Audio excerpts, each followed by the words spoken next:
দাঁড়াও, আমি না আগামীকালকেই মাকে সব কিছু খুলে বলছি। লক্ষ্মী সোনা মা, আমার লক্ষ্মী সোনা, তোর মাকে কিছুই বলিস না। তুই তো তোর মায়ের স্বভাব জানিস। একবার যদি জানতে পারে তাহলে আমার ঘাড় মটকে দেবে।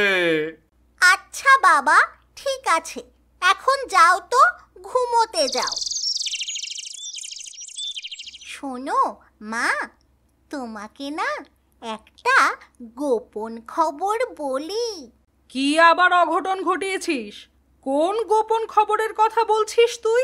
জানো মা, বাবা না প্রতিদিন রাতের বেলায় রান্নাঘরের পেছনে গিয়ে একটা কলসি বের করে আর আপন মনে সেই কলসিটার সাথে কথা বলে।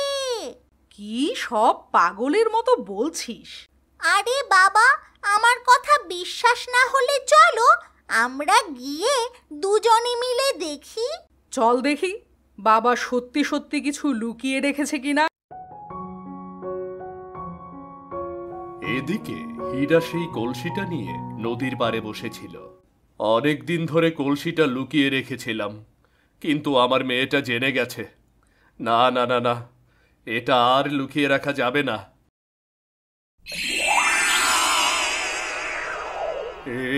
কি কে তুমি? এখানে কি করে এলে? আর এই কলসির মধ্যেই বন্দি ছিলে কি করে?